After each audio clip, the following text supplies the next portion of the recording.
Je pense que la thématique de la journée était importante, le financement de la PME, tout le monde en parle, mais je pense qu'on n'a jamais vraiment mis le doigt dessus, puisqu'on va toujours sur les PME qui, après, n'ont pas besoin d'appui bancaire. Celles qui sont vraiment sous-capitalisées sont encore, je pense, en dehors des radars. Quand on regarde la dernière étude BDO Transmission, le baromètre montre qu'il y a beaucoup d'entreprises industrielles qui risquent de disparaître juste parce qu'il n'y a pas le bon financement, parce qu'on ne regarde pas au bon endroit. J'ai rappelé l'importance du LBO, qui est un vrai sujet, puisque ces entreprises industrielles du XXe siècle n'intéressent plus souvent les enfants qui veulent aller vers une start-up, qui veulent aller vers des trucs très innovants et souvent ne sont pas forcément dans le pays. Donc il va falloir que quelqu'un se bouge et regarde un peu cette thématique.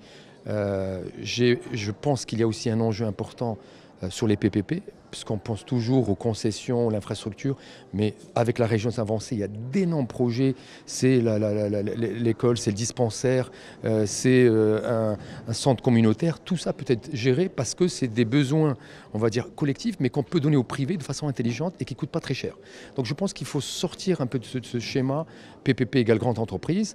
Et bien sûr, on ne peut pas réussir pour moi le financement de la PME si on n'accélère pas le texte de loi, le décret sur le crowdfunding et qu'on ait une vraie loi aujourd'hui sur les business angels, parce qu'il faut qu'on arrive à expliquer encore que la fiscalité est un instrument économique pour inciter les gens qui ont du pognon à le mettre dans le monde réel et donc dans les entreprises, et en sachant que s'ils injectent de l'argent dans une start-up ou dans une entreprise innovante, il peut imputer les déficits sur ses autres revenus. Aujourd'hui, ça n'existe pas.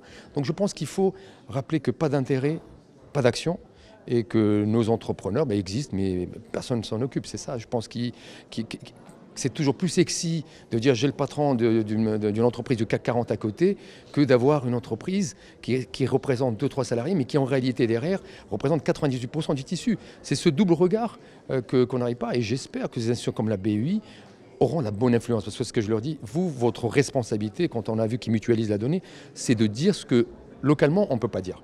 Et je crois que c'est cette double détente qu'il va falloir accélérer. J'espère qu'on aura des bonnes nouvelles, la charte d'investissement enfin est sur le terrain.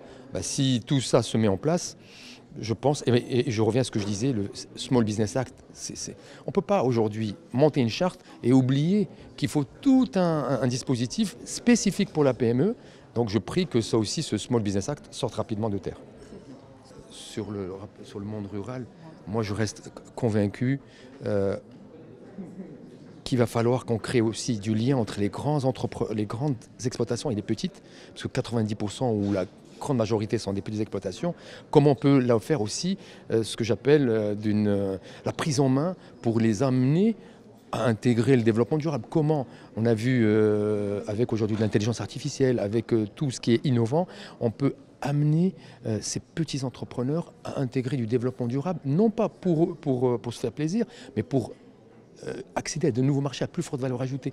Et le digital, pour moi, c'est l'ADN aujourd'hui de tout ce qu'on est en train de dire politiquement. Voilà, et politiquement, effectivement, avec la sécheresse. Et c'est pour ça que les régions doivent prendre les responsabilités. Et on ne peut pas le réussir s'il n'y a pas une bonne gouvernance et des bons pilotes crédibles. Parce que le vrai sujet, on met un projet magnifique et on met ce que j'appelle moi une tête à claque. Personne ne veut travailler avec la tête à claque, personne ne dit rien, on est l'or. Et ça ne marche pas. Je pense que le monde rural ne nous a pas attendus, mais aujourd'hui, sécheresse, regardez ce qu'a fait aujourd'hui l'Espagne.